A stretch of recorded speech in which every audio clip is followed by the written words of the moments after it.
ভীষণ নাটকীয়তার মধ্য দিয়ে পার হলো গত বেশ কয়েকটা ঘন্টা। গতকাল যখন ইরানের আমেরিকান ঘাঁটিতে আক্রমণের খবর আমরা দেখেছি, তখন প্রাথমিকভাবে আমাদের অনেকের মনে হয়েছিল নিশ্চয়ই যে যুদ্ধটাকে ছড়িয়ে পড়লো। ইরানের রিটালিয়েট করার রাইট ছিল, কারণ ইরানের মাটিতে আমেরিকা আঘাত করেছে, এটা একটা যুদ্ধের প্ররোচনা। ইরান রিটালিয়েট করবে এটা ধারণা করা হচ্ছিল, কতটুকু করবে। কিন্তু পরে যখন আস্তে আস্তে খবর আসতে শুরু করলো, বিশেষ করে একটা ইন্টারেস্টিং নিউজ, যে ইরান খুবই পরিমিত পরিমাণ আক্রমণ করেছে। শুধু সেটা না, ইরান এই আক্রমণের আগে ইনফর্ম করেছে কাতারকে, আমেরিকাকে। তার মানেটা হচ্ছে ইরান এক ধরনের সিম্বলিক অ্যাটাক করছে। এই খবরটা পাওয়ার সাথে সাথে মনে হলো, তখন আমরা বেসিক যারা এইসব খোঁজ খবর রাখি তারা তখন বুঝতে পারি যে এই যুদ্ধটা আসলে আর খুব লম্বা সময় চলবে না। এবং প্রত্যাশিতভাবে খুব অল্প সময়ের মধ্যে ডোনাল্ড ট্রাম্প তার সোশ্যাল মিডিয়া হ্যান্ডেল, তার ব্যক্তিগত যেটা ট্রুথ সোশ্যাল, সেখানে স্টেটমেন্ট দিয়ে জানিয়েছেন যে দুদেশই সিজফায়ারের জন্য বা যুদ্ধবিরতির জন্য রাজি হয়েছে। এবং পরবর্তীতে আমরা দেখলাম দুই দেশের পক্ষ থেকেই এটা অ্যাগ্রি করা হয়েছে। তার মানে 12 দিন চলার পর এই সংঘর্ষ, এটা যুদ্ধ না, টেকনিক্যালি এই সংঘর্ষ আপাতত থামলো। মানে এই প্রশ্নটা সবসময় সিজফায়ারের ক্ষেত্রে আসে যে সিজফায়ারটা কতটুকু এফেক্টিভ হবে। মানে সবচেয়ে বড় ব্যাপার, ইসরায়েলের সিজফায়ার না মানার দীর্ঘ ইতিহাস আছে, কিন্তু এবার ইসরায়েল সম্ভবত সিজফায়ার অ্যাটলিস্ট ফর টাইমিং মোটামুটি একটা লম্বা সময়ের জন্য মানবে। আমরা একটু এবার হিসাব নিকাশ করি। মানে হিসাব নিকাশ সবাই করছে, সারা পৃথিবীতেই হচ্ছে। আমাদের দেশে তো এই হিসাবটা খুব সিরিয়াসলি দেখা হচ্ছে যে এই পর্যায়ে যেখানে আমরা দাঁড়িয়ে আছি, কে হারলো কে জিতলো, তিনটা শক্তি এখানে ইনভলভ। প্রথম ইসরায়েল ইরান ফাইট করলো, পরে আমেরিকা ইনভলভ হলো, এবং আমেরিকা নিজে আক্রমণ করার মাধ্যমে এই সংঘর্ষে একটা পক্ষ হিসাবে নিজেকে হাজির করলো। তাদের মধ্যে কার কী অবস্থা সেই হিসাব নিকেশ করা দরকার আছে। আমরা একটু যদি করি, এমনি আগে একটা কথা আমি বলেছি বহুবার, কিছুদিন আগে একটা টিভি চ্যানেলের টক শোতে স্পেসিফিক্যালি জিজ্ঞেস করা হয়েছিল যে এই যুদ্ধ কতদিন চলবে। সেখানে জবাব দিয়েছিলাম যে যুদ্ধ বেশি দিন চলবে না, যুদ্ধ বেশি দিন চলা সম্ভব না। আমি আমার ভিডিওতেও, যারা নিয়মিত দেখেন তারা জানেন, সেটা হচ্ছে মিসাইলের পাল্লায়, মিড রেঞ্জ মিসাইলের পাল্লায় থাকা দুটো দেশ ইতিহাসে এই প্রথমবারের মতো এই ধরনের যুদ্ধ করছে। এই ধরনের যুদ্ধ করার জন্য যে প্রয়োজনীয় অস্ত্র, মানে ইসরায়েল তার ফাইটার নিয়ে যাচ্ছে ক্রমাগত, সেখানে বমিং করে আসছে। ইরান তার বিভিন্ন মিসাইল, ড্রোন, ক্রুজ এবং ব্যালিস্টিক মিসাইল এসব দিয়ে হিট করছে। কোনোটার ক্ষেত্রে এগুলো অনেক বেশি তাদের আছে তা না। দুটো দেশের বর্ডার ছাড়া খুব লম্বা সময়ের যুদ্ধ হওয়া, বিশেষ করে ডিস্টেন্সও এত বেশি। ইরানের আরও কাছাকাছি রেঞ্জের কোনো দেশ যদি হতো, টেকনিক্যালি যদি কাতার, কুয়েত এগুলো হতো, সেগুলো আরও বেশি হতে পারতো, কারণ সেখানে শর্ট রেঞ্জের মিসাইল দিয়ে সে অ্যাটাক করতে পারতো, টেকনিক্যালি বলছি। সো এই যুদ্ধটা আসলে খুব লম্বা সময় চলাও সম্ভব ছিল না, কারো দিক থেকেই সম্ভব ছিল না। কারণ ইসরায়েল হয়তো তার ইরানকে বমিং করার জন্য তার যথেষ্ট পরিমাণ সাপোর্ট, কারণ ইসরায়েলের বমিংগুলো খুব ইজি ছিল। ইরানের এয়ার ডিফেন্স সিস্টেম বলতে আসলে আদতে আমরা কিছু অন্তত ব্যবহৃত হতে দেখিনি। তাদের S-300 সম্ভবত আছে, রাশিয়ান প্রযুক্তি টপ, মানে তাদের যেটা টপ আর কি। রাশিয়া এখন অ্যাডভান্স 400 ইউজ করে, 500 S-500ও একটা আনছে। যাই হোক, তো অন্তত ইসরায়েলের ফাইটারগুলোকে কোনো বিপদে পড়তে দেখিনি। ফলে ইরানে বমিং করা ইসরায়েলের জন্য সহজ ছিল, কিন্তু ইসরায়েলের বিপদ ছিল অন্য জায়গায়। সে যে ইরানিয়ান মিসাইল ইন্টারসেপ্ট করছে, তার যে এয়ার ডিফেন্স সিস্টেম, তার মিসাইলের শর্টেজ শুরু হয়েছিল। ফলে ইরান ইসরায়েলকে অনেক বেশি হিট করতে পারছিল পার্সেন্টেজ হিসাবে, এটা ইসরায়েলের জন্য প্রবলেম। সো এই যুদ্ধটা খুব বেশি সময় চলার কথা ছিল না। এখন যেটা দাঁড়ালো যে আমেরিকা ইরানের 3টা যে নিউক্লিয়ার স্থাপনা আছে, 3টাতেই আক্রমণ করেছে। বিশেষ করে ফোর্দো নিয়ে অনেক আলোচনা হয়েছে এবং দাবি করা হয়, আমেরিকা তার জায়গা থেকে দাবি করছে যে ফোর্দোতে তারা অনেক সাকসেস পেয়েছে, তার এই জায়গায় সব কিছু ধ্বংসপ্রাপ্ত হয়েছে, নিউক্লিয়ার প্রোগ্রাম বাতিল হয়ে গেছে। খুবই সন্দেহ করার স্কোপ আছে, কারণ ওখানে রেডিয়েশন বাড়ে নাই সহ। আমরা এটুকু বলতে পারি যে এই জিনিসগুলো মানে ইরান বসে বসে রেখে দেবে এরকম হওয়ার কথা না। এমনকি এরকম নিউজও দেখেছি যে স্যাটেলাইট ইমেজ দেখিয়েছে যে কিছুদিন আগে লম্বা ট্রাকের সারি ছিল ফোর্দোর বাইরে, তারা অনেক কিছু সরিয়ে নিয়েছে এটা বলা যায়। এবং আমি ধারণা করি ব্যক্তিগতভাবে ইরানের নিউক্লিয়ার প্রোগ্রাম খুব বেশি পেছায়নি। তার সেন্ট্রিফিউজ না নিতে পারো, কিন্তু তার যে 400 কিলোগ্রাম মাত্র, এটা মাত্র ওজনের দিক থেকে যদি এটা অনেক কিছু, কারণ 400 কিলোগ্রাম দিয়ে 8-10টা বোমা বানিয়ে ফেলা যাবে যদি এনরিচ করা শেষ হয়। সেটা নিশ্চয়ই এত বড় ওজন না যেটা সরানো যাবে। ইরান বহু আগে এটা সরিয়ে ফেলেছে। তাহলে সর্বোচ্চ ইরানের যেটা ক্ষতি হয়ে থাকতে পারে, তার সেন্ট্রিফিউজগুলো যদি ক্ষতিগ্রস্ত হয়, যেটার মাধ্যমে ইউরেনিয়াম 235 এনরিচমেন্ট করা হয়, সেই এনরিচ করাটা হয়তো পিছিয়ে যাবে। তার বোমা তৈরির যদি ইচ্ছা থাকে সেটা খানিকটা পেছাবে, কিন্তু ম্যাসিভ ক্ষতির সম্মুখীন তারা হয়েছে তা না। কারণ ইরান তো এগুলো কিনে আনে না, ইরান তো ডোমেস্টিক নলেজ দিয়ে এগুলো করেছে। নলেজ তো বোমা মেরে শেষ করা যায় না। একের পর এক নিউক্লিয়ার সায়েন্টিস্ট হত্যা করা হলেও এখনও তাদের যথেষ্ট সাপ্লাই আছে পাইপলাইনে, যার মাধ্যমে তারা এই কাজটা করতে পারবে। কিন্তু যেহেতু আমেরিকা ইরানের মাটিতে অ্যাটাক করেছে, এটা ইরানের সরকারের জন্য একটা প্রেস্টিজের প্রশ্ন।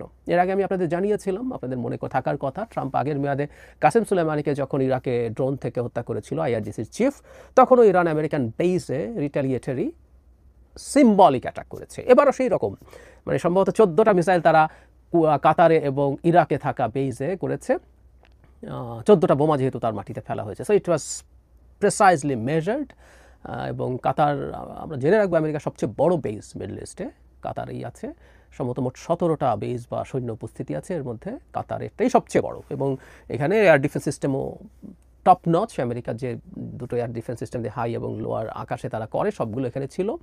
থার্ড এবং প্যাট্রিয়ট, এগুলো দিয়ে তারা ইন্টারসেপ্ট করেছে বলে বলছে, যেগুলো জরুরি না। ইরান আসলে নিজে খুব বেশি স্ট্র্যাটেজিক টার্গেট করেনি, হিট করতে চায়নি। করতে চাইলে অনেক কিছুই করতে পারতো, ইরান অলরেডি সক্ষমতা দেখিয়েছে। আবার আমেরিকাকে জানানোর মাধ্যমে সে এটা বুঝিয়ে দিয়েছে, আমি আসলে আর এসকালেট করতে চাই না, আমি হালকা কিছু, আমার ডোমেস্টিক অডিয়েন্স আছে, লোকজন আছে, তাকে দেখাতে হবে, আমি সিম্বলিকলি চাই।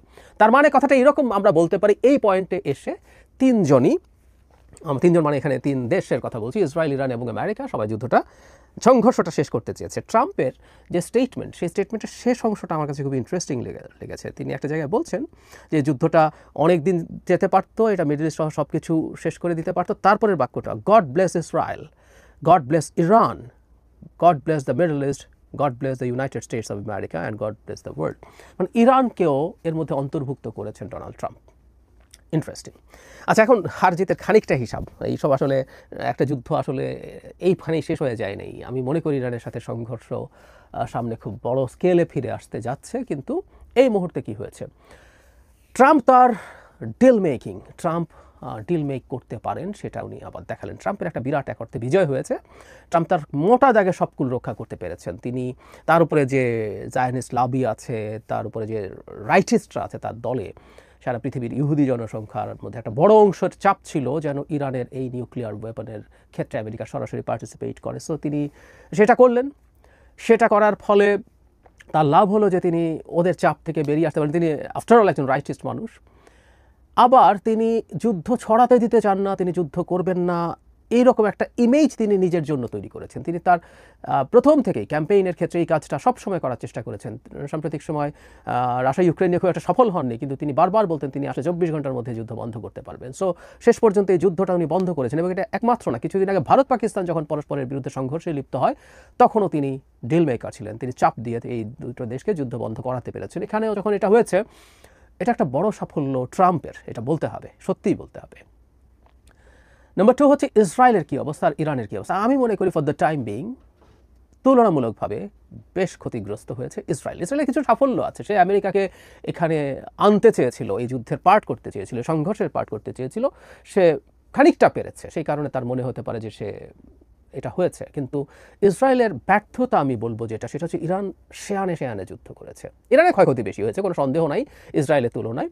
কিন্তু ইরান এতটুকু জবাব দিতে পারবে ইসরায়েলের লোকজন খুব প্রস্তুত ছিল না। এবং ইসরায়েলের লোকজনের যে ফিলিং অফ সিকিউরিটি ছিল, যে তাদের Tel Aviv is so fortified, এটা 3 স্তরের এয়ার ডিফেন্স সিস্টেম দিয়ে এমনভাবে এটার নিরাপত্তা নিশ্চিত করা হয়েছে যে কেউ এটাকে পেনিট্রেট অলমোস্ট করতে পারবে না, সেই পারসেপশন ভালোভাবেই ভেঙে গেছে। এটা ইসরায়েলিদের জন্য এবং লং টার্মে বা মিড টার্মেও নেতানিয়াহুর জন্য খুবই ক্ষতিকর হলো। নাম্বার 2, নেতানিয়াহু তো প্রকাশ্যে ঘোষণা করেছেন আসলে তিনি ইরানের রেজিম চেঞ্জ চান। একটা তো নিউক্লিয়ার যে প্রযুক্তি সেটা ধ্বংস করার কথা বলেছেন, এটা নিয়ে একটু মুখ রক্ষা করতে চাইলে পারতে পারেন গায়ের জোরে। তার আক্রমণে কিছু হয়নি। আমেরিকার GBU-57 দিয়ে যে অ্যাটাক করা হয়েছে, সেই বাংকার ব্লাস্টার বম্ব দিয়ে, সে বলতে পারে হ্যাঁ ওটা হয়েছে। কিন্তু নেতানিয়াহু প্রকাশ্যে রেজিম চেঞ্জের আলাপ তুলেছেন। আমি আসলে ব্যক্তিগতভাবে বিশ্বাস করি এই আক্রমণের উদ্দেশ্য ছিল রেজিম চেঞ্জ করা। নিউক্লিয়ার স্থাপনা যে পরিমাণ ডেপথে থাকে, সেটা আসলে ইসরায়েলের সক্ষমতা ছিল না। এমনকি আমেরিকারই আছে কি না সেই আলাপ এখনও আছে এই যাবতীয় আক্রমণের পর। তো তাহলে তিনি তো রেজিম চেঞ্জ করতে পারেননি, পাল্টা তিনি এটা বাস্তব করে তুললেন। জনগণ দেখলো Israel is not that protected. So Israel, এই 3 জনের মধ্যে আমি মনে করি নেতানিয়াহু এবং ইসরায়েল তুলনামূলকভাবে খারাপ অবস্থানে আছে। একেবারে ডিজাস্টার হয়ে গেছে, পরাজিত হয়েছে এভাবে বলবো না, খারাপ অবস্থানে আছে। ইরান বেশ ভালো অবস্থানে আছে, সারপ্রাইজিংলি বেশ ভালো অবস্থানে আছে ফর দ্য টাইমিং। এই কথাটা বলতে হবে। আমি রাদার ভবিষ্যতে ইরানের জন্য ঝুঁকি তৈরি হয়েছে বলে মনে করি। কেন, সেটা একটু পরে আসছি। ইরান যেভাবে ইসরায়েলকে জবাব দিয়েছে এবং যেভাবে ইসরায়েলের air defence, legendary air defence system হিসাবে পরিচিত, এটাকে ভেঙে বিভিন্ন জায়গায় হিট করতে পেরেছে। ইসরায়েলের প্রস্তুতির কারণে হতাহত বেশি হয়নি, কিন্তু ধ্বংস বহু ক্ষেত্রে ভালো ধ্বংস তারা চালাতে পেরেছে তেল আভিভ, হাইফা, আরও কয়েকটা শহরে। এবং যে ছবি আমাদের সামনে এসছে, যে ছবি গাজায় দেখা যেত, যে ছবি সিরিয়ার আলেপ্পোতে দেখা গেছে, এই ধরনের কোনো জোন এরকম পরিণত করতে পেরেছে। এবং এর চাইতে বড় সাফল্য আমি মনে করি সেটা হচ্ছে রেজিমকে ক্ষমতা থেকে নামানোর যে চেষ্টা ছিল সেটা উল্টো ব্যাকফায়ার করেছে। এটা ফ্যাক্ট, ইরানের সোসাইটি অত্যন্ত ডিভাইডেড। আমি অনেকবার বলেছি, একটা অথরিটেরিয়ান রেজিম ক্ষমতায় চেপে বসে থাকা এবং বিশেষ করে স্যাংশনের কারণে জনগণের নাভিশ্বাস উঠে যাওয়া একটা সমাজে মানুষ সিচুয়েশন পেলে সরকারের বিরুদ্ধে দাঁড়াতে পারে। মাসা আমিনীর মাথায় হিজাব থাকা না থাকা নিয়ে ইরানে কী রকম আপরাইজিং হয়েছিল আমাদের মনে আছে নিশ্চয়ই। এই পরিস্থিতিতে সেটা হতে পারত বলে মনে করেছিল তারা, কিন্তু না, উল্টো জনগণের মধ্যে সলিডারিটি বেড়েছে। যারা তার বিরোধী তারাও অনেকে ইরানের সরকারের পাশে দাঁড়িয়েছে, কারণ ইসরায়েল যখন ইরানের মাটিতে আক্রমণ করে, আমেরিকা যখন করে, সেটা দিনের শেষে তার জন্য তাদের অনেকের ইগোতে হার্ট করেছে। সুতরাং ইরান ইজ ফাইন, এবং ইরান আমেরিকার আক্রমণটাও মুখ বুজে সহ্য না করে সিম্বলিক হলেও সে একটা অ্যাটাক করেছে, এবং ইরান আমেরিকাকে কনভিন্স করতে পেরেছে ইরানের এই সিম্বলিক অ্যাটাকের পর আমেরিকা আর এসকালেট করবে না। এটাও খুবই ইন্টারেস্টিং এবং ইম্পর্টেন্ট। ডোনাল্ড ট্রাম্প এটা নিয়েছেন, এটা তিনি ডিসঅ্যাগ্রি করেন নাই। আমেরিকার মতো পরাশক্তি রিটালিয়েট করার পর আবার এসকালেট করার কথা, এসকালেশন লেটারে উপরের দিকে উঠে যাবে, এরকম অনেকের টেন্ডেন্সি থাকতো, কিন্তু ট্রাম্প সেটা করেননি, এবং ইরান ট্রাম্পের সাথে এই নেগোসিয়েশনটা করতে পেরেছে। সব দিক মিলিয়ে ইরানেরও একটা খুবই খুবই ভালো অবস্থান আসলো। আর এখানে কয়েকটা বাই প্রোডাক্ট আছে। ইরান যদি আসলে মানে স্যাংশনে না থাকতো, ইরানের অস্ত্রের একটা ভালো বাজার তৈরি হতে পারতো। ইরানের নিজের প্রযুক্তির ব্যালিস্টিক মিসাইল অসাধারণ সফল হয়েছে। তার ড্রোন তো আগেই টেস্টেড, শাহেদ 136 রাশাকে দিয়েছিল, এবারও সেগুলো ইউজ করেছে। তার ক্রুজ মিসাইল আছে, এটা হতে পারতো। আরেকটা বড় লাভ হলো মধ্যপ্রাচ্যে বড় স্কেলের যখন এই সমস্যা তৈরি হলো, আমি মনে করি আমেরিকান অস্ত্র ব্যবসায়ীদের একটা বিরাট সুবিধা তৈরি হয়েছে। খেয়াল করুন আপনারা, যে আমি আবারও বলছি, ইরানের একটা ঝুঁকি আছে, শেষের দিকে আসবো। সেটা হচ্ছে ইরানের যে মিলিটারি বা মিসাইল ক্যাপেবিলিটি দেখা গেল, সেটা ইসরায়েলকে সে যা করতে পারলো, এখন মিডল ইস্টের অন্য দেশগুলো তার এই রেঞ্জ, ক্ষেপণাস্ত্র রেঞ্জের পাল্লায় আরব দেশের প্রায় সবগুলোই আছে। এখন তারা ভয় পেতে শুরু করবে। তারা তাদের অ্যাটলিস্ট এয়ার ডিফেন্স সিস্টেম তারা অনেক আপগ্রেড করবে, তারা ইরানের সাথে ফাইট করার জন্য শক্তি সঞ্চয় করবে, এবং ইসরায়েলের যে ফাইটারগুলো ওখানে ভালো পারফর্ম করতে পেরেছে, ইসরায়েলেরগুলো আমেরিকার F-35 অনেক লিডিং রোল প্লে করেছে, ওটার বিক্রি বাড়বে। আমেরিকার এয়ার ডিফেন্স সিস্টেম চাইবে, ফলে আমেরিকার মিসাইল চাইবে, ফলে দিনের শেষে অস্ত্র ব্যবসার একটা দুর্দান্ত মৌসুম সামনে আছে মিডল ইস্টে, এতে কোনো সন্দেহ নেই। ইরান নিয়ে যে কথাটা বলতে চাইছিলাম সেটা বলে শেষ করি। ইরান তার এত সক্ষমতা দেখানো তার জন্য একটা ঝুঁকি হয়তো তৈরি করছে। ইরান এত সক্ষম একটা ইরান, আমি নিউক্লিয়ার ক্যাপেবিলিটি সরিয়েও রাখি, তার কনভেনশনাল ওয়েপনে, বিশেষ করে মিসাইল টেকনোলজিতে তার যে অবিশ্বাস্য এক্সপার্টিজ তৈরি হয়েছে, এই সক্ষমতার ইরানকে মাঠে থাকতে দেবে এইভাবে ইসরায়েল এবং আমেরিকা? এবং শুধু সেটা না, এই মুহূর্তে ইরানের প্রক্সিগুলো হেজবুল্লাহ, হামাস, হুতি অনেক দুর্বল অবস্থায় আছে। সময় গেলে তারা আবার শক্তি সঞ্চয় করবে। তাহলে কি খুব বেশি দিন, অল্প সময়ের মধ্যে ইরানের অভ্যন্তরীয় নানান রকম ঘটনা ঘটতে পারে, এই রেজিমকে টপল করার কোনো না কোনো চেষ্টা কোনো না কোনো ফর্মে ফিরে আসবে? আমি মনে করি আসবে, খুব বেশি দেরি হবে না।